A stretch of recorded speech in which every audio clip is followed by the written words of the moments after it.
In previous class, we have seen this numerical. इसमें अपना answer V2 was 40 centimetre है ना, तो 40 centimetre from this lens, second lens, क्योंकि उसके लिए लगाया ना हमने फार्मूला, तो second lens is which lens? It is convex lens, which is also called converging lens, convergent lens. तो इससे 40 centimetre from convergent lens, by mistake हम लोगों ने ये लिखा है बी आंसर, तो बी तो डाइवर्जेंट लेंस तो ये है, यहाँ से तो डिस्टेंस 40 प्लस 15 55 होनी चाहिए, तो make it D, D is the right answer. Otherwise other things remaining same, only answer में करेक्शन करना है, बिकॉज तो therefore I told you be careful in replying because everything is done, but while marking the answer there may be some mistake, है ना, तो you have to be careful.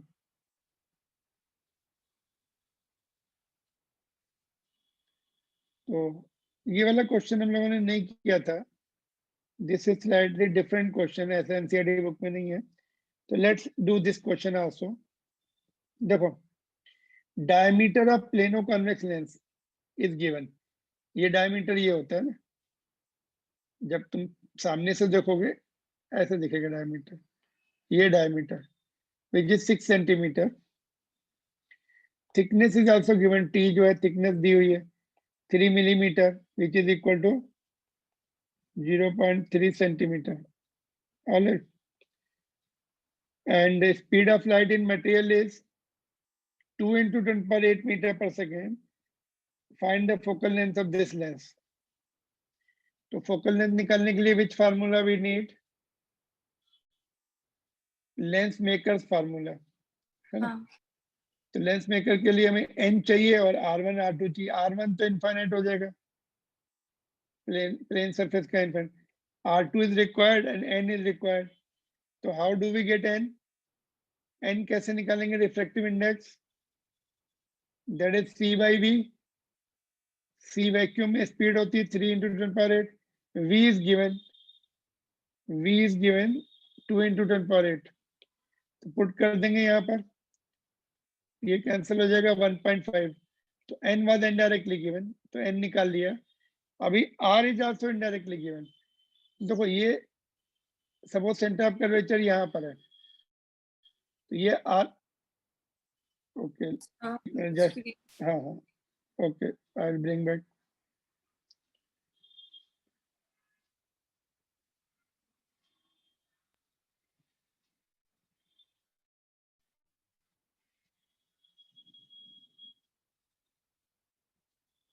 Alright, तो r जो है निकालना पड़ेगा. तो ये अगर suppose C centre of curvature है तो ये r हो जाएगा, या ये भी r होगा.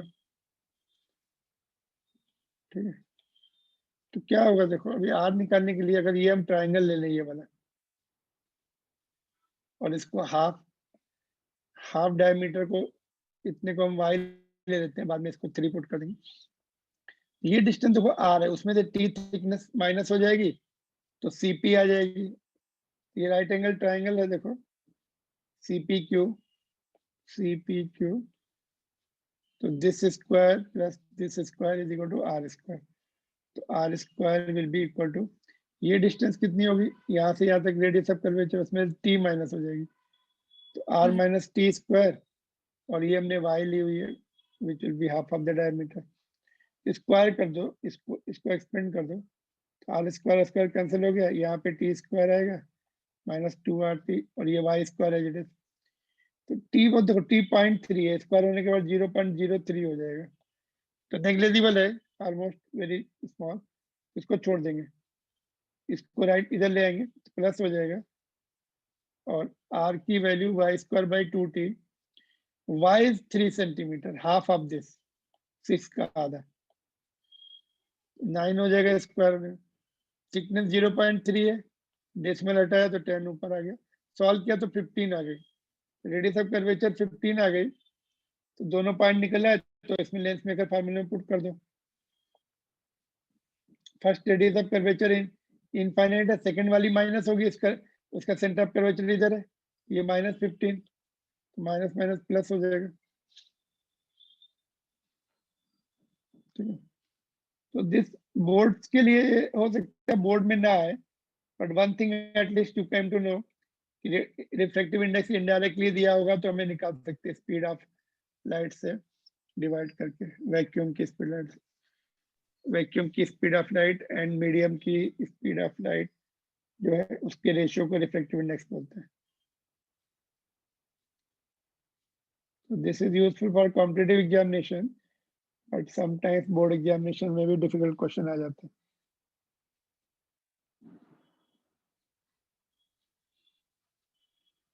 Alright, इसमें so this was the question I told you. We'll discuss in the next class. I don't think इसमें प्रॉब्लम होनी चाहिए, बस ये वाला देखो, ये थोड़ा सा राइट एंगल पाइथागोरस थ्योरम से हमने टी स्क्वायर को नेग्लेक्ट कर दिया, थिकनेस वाज वेरी स्मॉल। अगर तुम टी लोगे भी ना, जब सॉल्व करोगे ना, कितना आएगा पता है, ये 15.03 कुछ आ जाएगा, तो it is very close to 15, तो focal length will be very close to 30.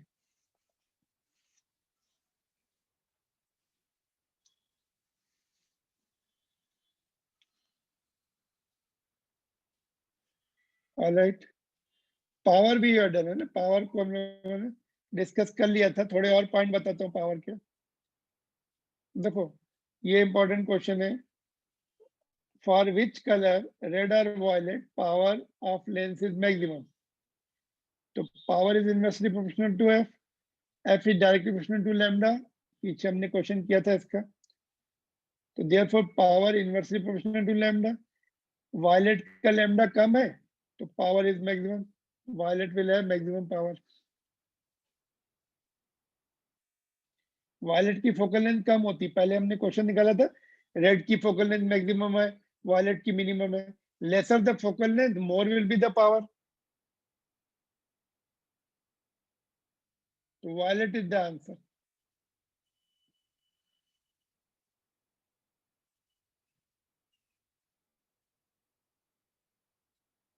This is important question, boards के लिए इंपॉर्टेंट है। देखो एनसीईआरटी बुक में पावर की डेफिनेशन थोड़ा डिफरेंटली डिफाइन की है, बाद में वही आ गया लास्ट में। How did they define the power, देखो यहाँ से उन्होंने ऐसा डिफाइन किया, अगर ये एक रे है which is 1 metre from the principal axis, वो जब कन्वर्ज होके आएगी या डाइवर्ज होके सेकंड केस में, तो उसका जो एंगल बनेगा उसके टेन थीटा को पावर बोलते हैं, बट टेन थीटा होगा, यहाँ पे डेल लिया, थीटा की जगह डेल लिया, तो 10 डेल होगा कितना, H upon base, H upon F, but H उन्होंने बोला 1 मीटर होनी चाहिए दूर, एच 1 हो गई तो 1/f हो गया, और 10 डेल को ही पावर बोला है, तो पावर इज 1/f। तो anyway you can define it like this, it is a reciprocal of focal length, that's all.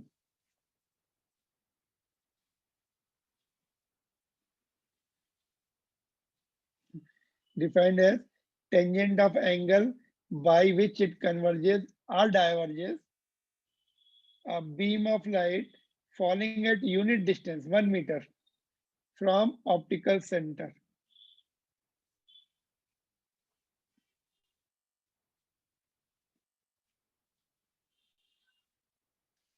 So you can remember this way or the way we have seen.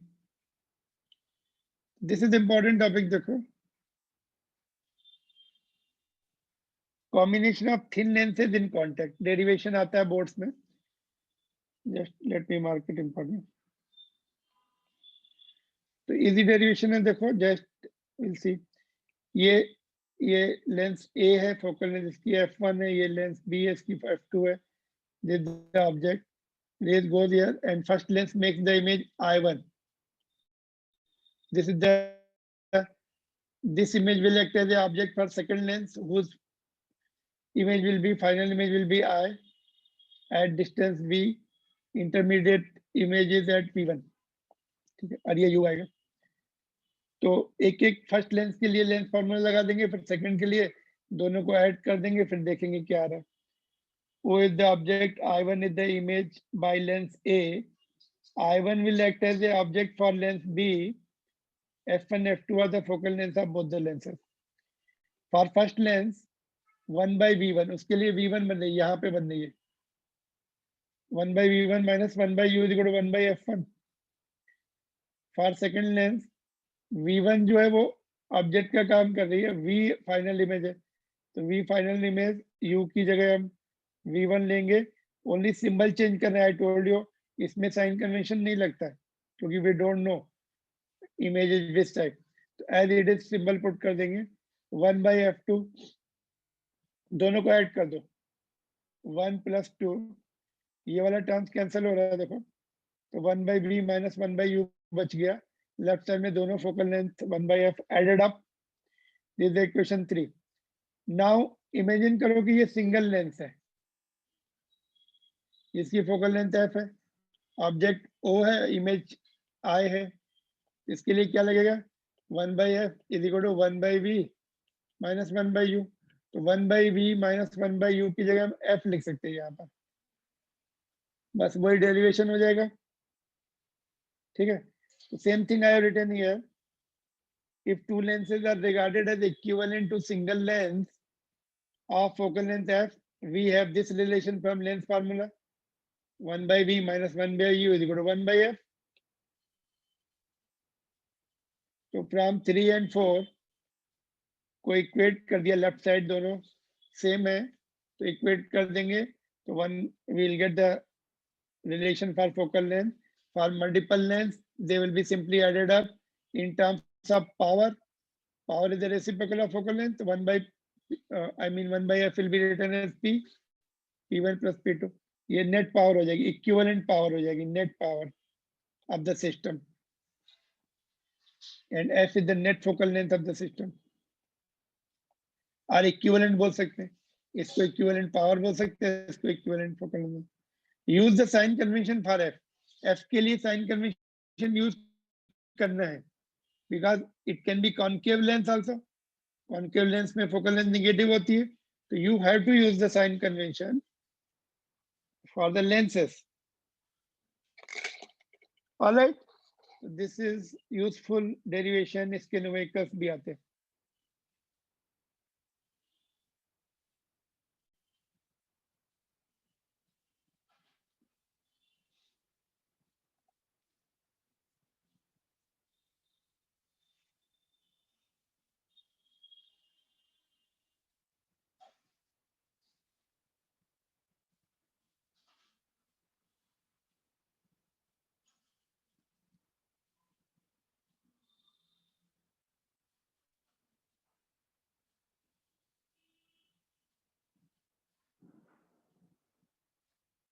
Okay, no problem. Now we'll solve some of the important questions of this topic.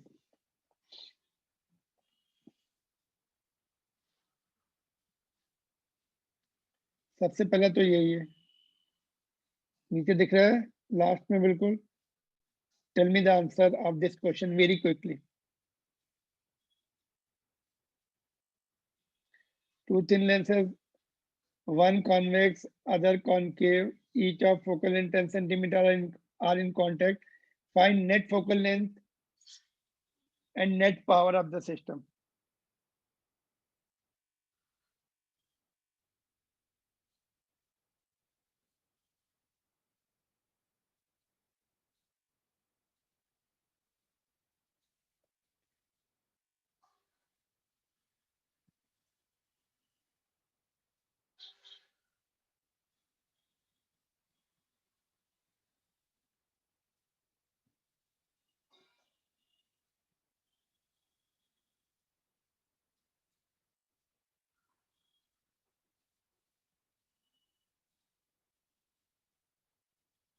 क्या रहा answer?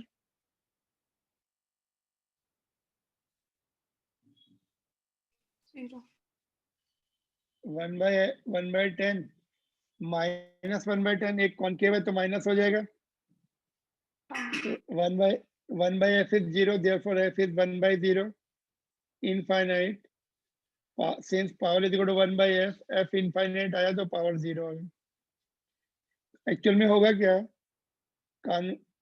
Convex वाला उसको converge करेगा, concave वाला diverge करेगा उतने ही। तो parallel रे विल गो अनडिविएटेड, अनडिविएटेड चली गई तो इनफाइनाइट फोकल लेंथ होती है, and therefore power 0, no ability to converge means power 0।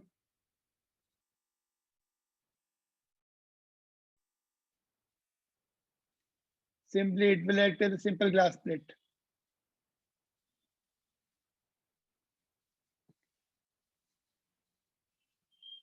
All right, this is your NCERT book problem. Focal length convex की 10 है, 30 है सॉरी, कॉनकेव की 20 है, कॉनकेव मीन्स माइनस, तो सिंप्लीफाई कर लिया एलसीएम लेके -1/60, तो एफ इज इक्वल टू -60 आ गया। कन्वर्जिंग या डाइवर्जिंग? Minus means diverging. तो ये क्वेश्चन बोर्ड्स में आ सकता है, सिंपल क्वेश्चन है, बट इसमें साइन का ध्यान रखना है, बाद में लिखना भी है क्या है, कन्वर्जिंग है कि डाइवर्जिंग है। This is minus means diverging, means concave. It will behave as a concave. Net system will behave as a concave lens, which is also called diverging lens.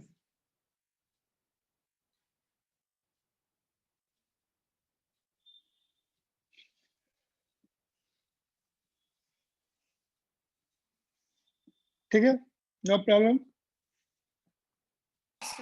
10 देखो ये क्वेश्चन बताओ, चलो एक मिनट में थोड़ा सा,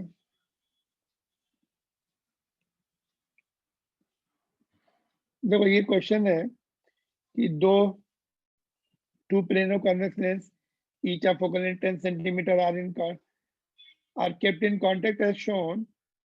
Find net focal length in each case. तो दोनों की 10-10 है, इसकी भी 10 है, इसकी भी 10 है।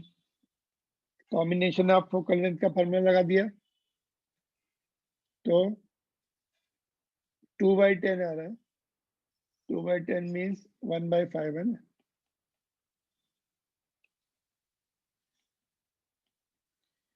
तो f विल बी 5 सेंटीमीटर, और इसमें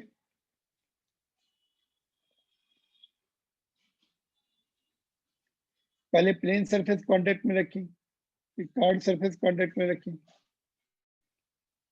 फिर क्या होगा, same in both case, doesn't matter कि कांटेक्ट, बस प्रॉपर कांटेक्ट में रखना है और गैप नहीं रखना है, और दोनों के जो डायमीटर्स हैं, जो अपर्चर है, वो प्रॉपर सेटिंग होनी चाहिए, ऊपर नीचे नहीं करना उनको, ठीक है। सर्कमफ्रेंस टच करनी चाहिए दोनों को, सर्कमफ्रेंस ऊपर नीचे नहीं होनी चाहिए। तो यू कीप इट इवन, ऐसे भी रख दो, ऐसे भी रख सकते हैं,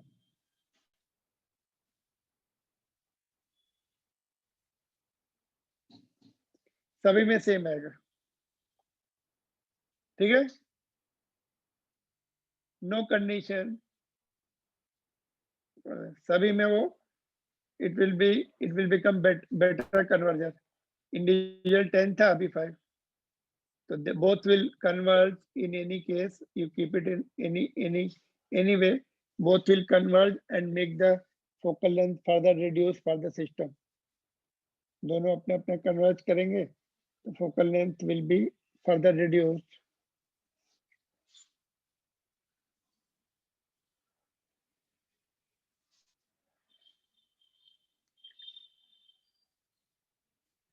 देखो ये क्वेश्चन अभी थोड़ी देर पहले ही मैंने किया, I don't want to rub it now, उसको रब नहीं कर रहा हूँ, ऐसा समझा देता हूँ। देखो if equiconvex lens of focal length f is cut into two equal parts transverse to principal axis ऐसे होता है, ऐसे कट कर दिया, along the principal axis ऐसे along the principal axis cut कर दिया।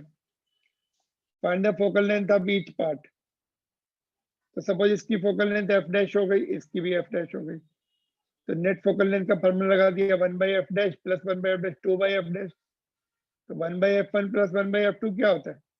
Net focal length. Net focal length क्या होगी? वो वापस से ओरिजिनल लेंथ बन गया जो था। कितनी पावर, कितनी एफ का था? एफ का बन गया वो। तो net should be F only.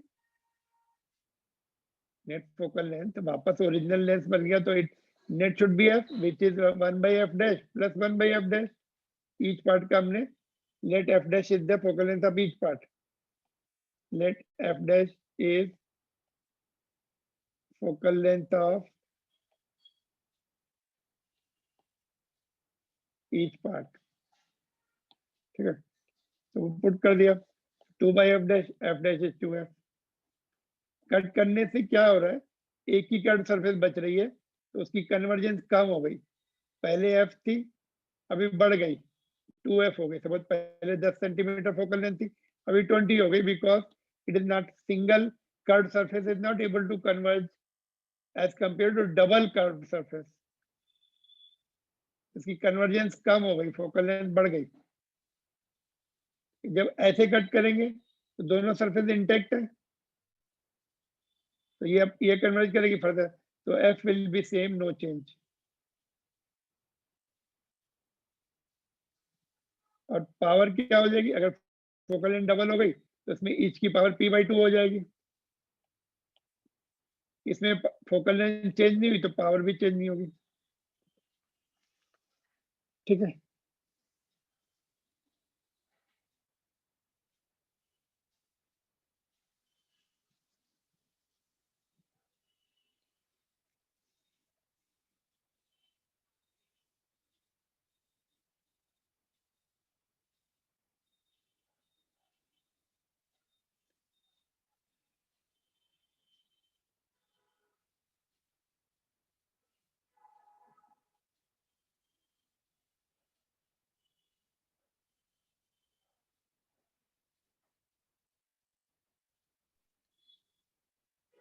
This is good question. देखो ये अच्छा क्वेश्चन है,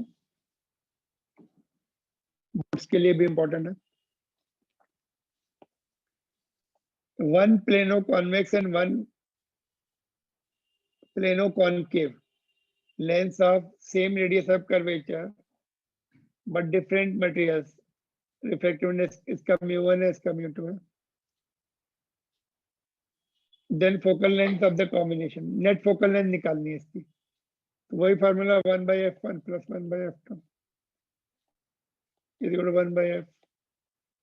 f1 निकालना पड़ेगा, प्लेनो का f1 निकालना पड़ेगा। प्लेनो का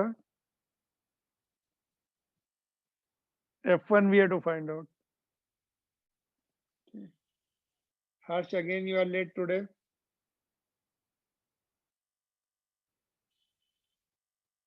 प्लेनो का f1 निकालना पड़ेगा,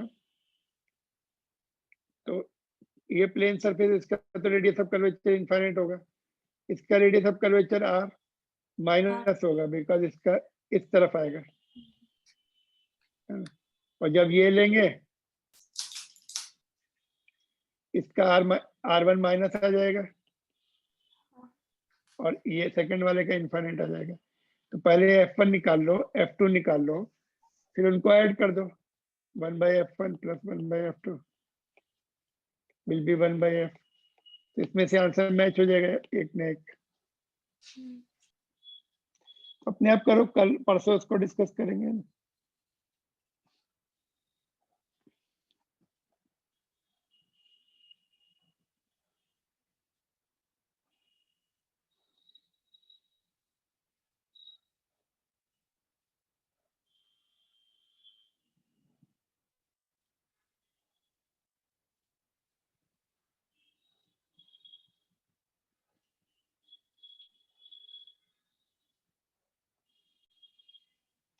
देखो एक ये क्वेश्चन है थोड़ा सा एनसीईआरटी बुक का लेवल 2 का क्वेश्चन है, ये लास्ट क्वेश्चन है शायद एनसीईआरटी बुक का। तो इसको थोड़ा लेट मी एक्सप्लेन यू। ये डायग्राम मत देखो, ये वाला डायग्राम थोड़ा सा कंफ्यूजिंग है। I made other diagram, you can see this. देखो figure shows an equiconvex lens of refractiveness 1.5। Equiconvex मतलब दोनों radius of curvature same magnitude की। In contact with the liquid layer on the top of the plane mirror. ये plane mirror है, यहाँ पे liquid layer है।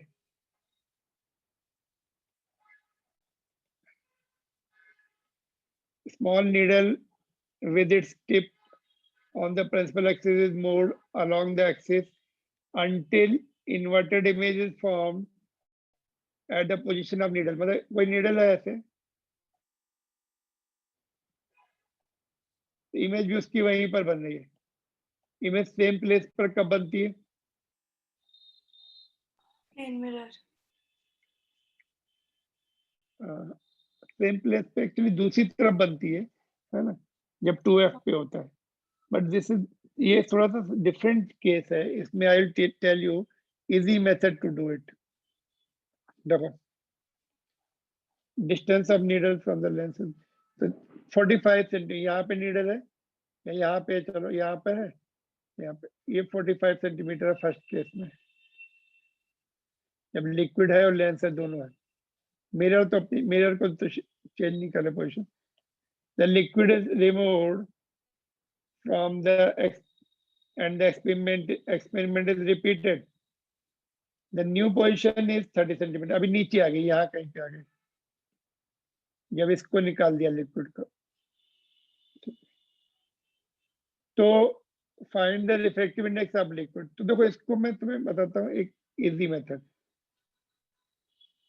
यहाँ पे देखो, जब रेज जो है ऐसे रेज आई, ऐसे आई, जब परपेंडिकुलर प्लेन को हिट करेंगी फिर बाउंस बैक हो जाएंगी, फिर वहीं पे इमेज बनेगी। ऐसे आएंगी पहले, जब परपेंडिकुलर प्लेन को पढ़ेंगे तो फिर वापस आएंगी। प्लेन पे जब परपेंडिकुलर पढ़ रही है मतलब लेंस के पैरेलल, लेंस के प्रिंसिपल एक्सिस के पैरेलल आ रही है। जब पैरेलल आती है तो फोकल पॉइंट पे मिलती है। तो दोनों लेंस का इस जो कॉम्बिनेशन है, इसका और इसका जो है फोकल पॉइंट होगा, तभी वहीं पे इमेज बन रही है। Because parallel rays, parallel to the principal axis rays will meet at the focal point. इधर कहीं से ऐसे पैरेलल ले जा रही है, ऐसे सोच लो, तो फोकल पॉइंट में मिलेंगी सिस्टम का। तो पहले केस में F1 एंड F2, उसकी नेट फोकल लेंथ होगी 45 सेंटीमीटर हो गई है, ठीक है। दूसरे केस में देखो, जब बोला कि ये डाल दो लिक्विड, जब लिक्विड नहीं है तब 30 सेंटीमीटर पे फोकसिंग हो रही।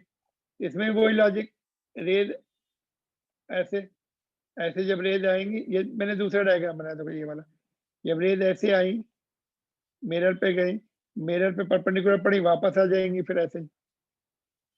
तो मतलब सिचुएशन क्या हो गई, parallel rays coming and meeting at focal point, तो 30 पे मिल रही है वो।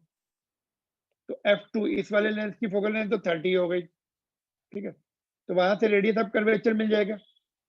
जब रिफ्रैक्टिव इंडेक्स 1.5 है तो ये पुट किया हमने, रेडियस ऑफ कर्वेचर के, एक रेडियस ऑफ कर्वेचर पॉजिटिव होता है, R2 नेगेटिव होता है, वो पुट कर दिया, प्लस यहाँ पे 2/r आता है कॉन्वेक्स के लिए, तो R30। तो ये भी हमें आता था एक्चुअली, F = R होता है जब n रिफ्रैक्टिव इंडेक्स 1.5 होता है, फिर भी हमने कैलकुलेट किया। तो यहाँ से हमें F30 मिला, R भी 30 मिल गया।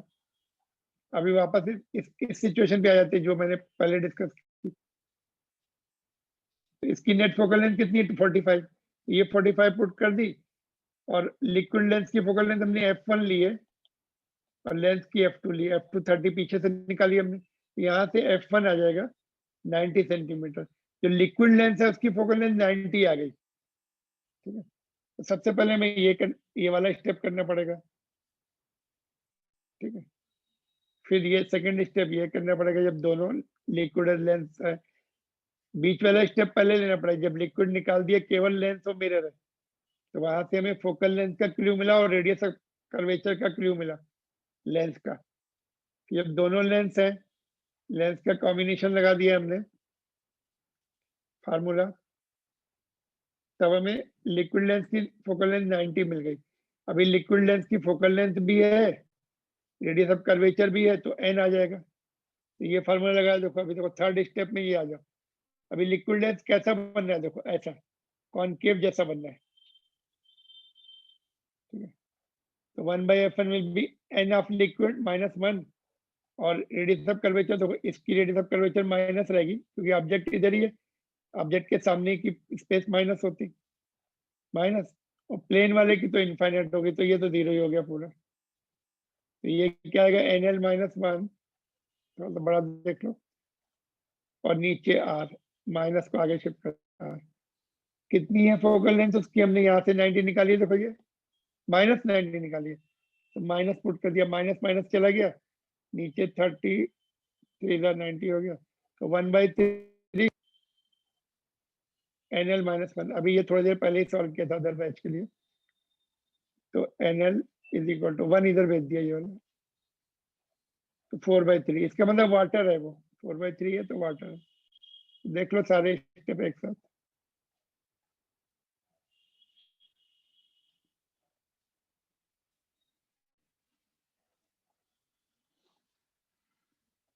पहले ये किया, फिर ये किया, और फिर थर्ड ये वाला डायग्राम छोड़ सकते हो। ये मैंने ये समझाया कि परपेंडिकुलर पड़ेगा तो बाउंस बैक होंगी, रेज ऐसे आ जाएंगी।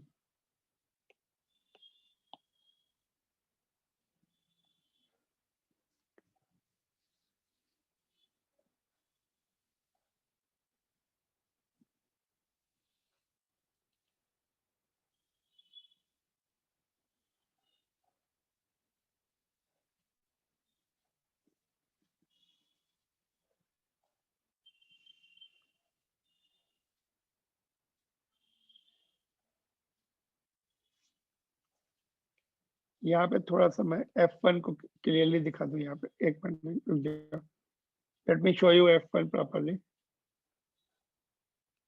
ये जो लिक्विड का लेंस बन रहा है उसकी F1 है, तो दोनों का नेट फोकल लेंथ F हो रही है।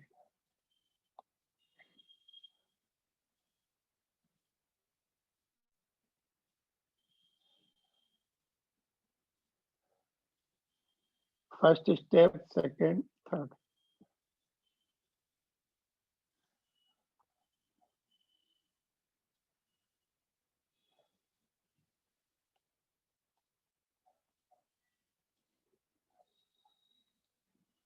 ये डायग्राम मत देखो, ये वाला थोड़ा कंफ्यूजिंग है, बुक का डायग्राम। अप्रोच भी अलग है गाइड्स में, दैट विल, उसमें थोड़ा कंफ्यूजन होगा, यही फॉलो करो। की पॉइंट जो मैंने बताया, पैरेलल रेज फोकल पॉइंट पे मिलती है, मिरर से टकरा के पैरेलल आएंगी प्रिंसिपल एक्सिस के, और फोकल पॉइंट पे मिलेंगी।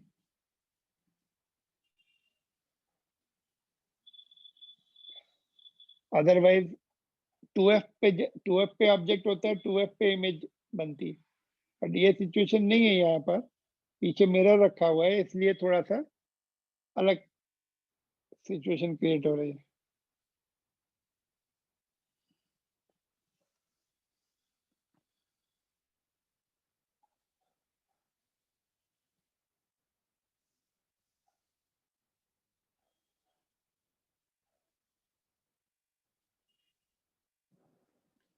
ये क्वेश्चन देखेंगे, देखो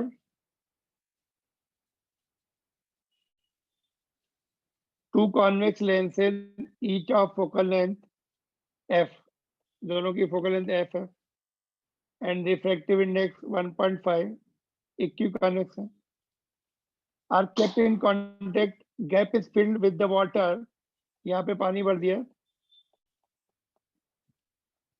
find net focal length of system before and after filling the water, refractive index of water is 4/3।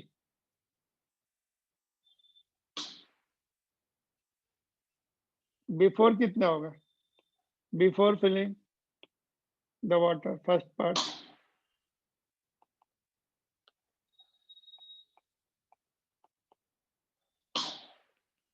One by f is equal, 1/f, f net is equal to 1/f1 plus 1/f2। तो 1/f2 कितना है, 1/f1 कितना है, f1 is f, f2 is also f, 2/f, f net is equal to f/2। Focal length कम होगी, दोनों दोनों अपने अपने कन्वर्ज करेंगे, तो focal length will be further reduced. तो ये फर्स्ट पार्ट हो गया। Second part, second part is, पहले तुम्हें जो लिक्विड लेंथ बनना है ना, कैसा बनना है, कॉनकेव, उसकी निकालनी पड़ेगी तुम्हें सेकेंड पार्ट में।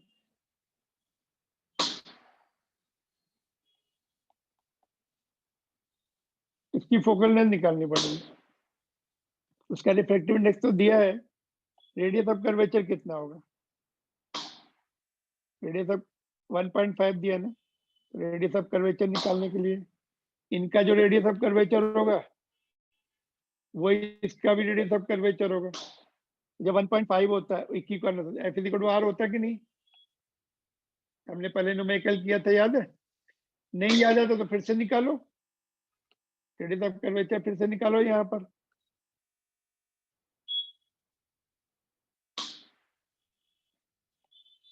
One by f is equal to 1.5 minus 1 2 by are,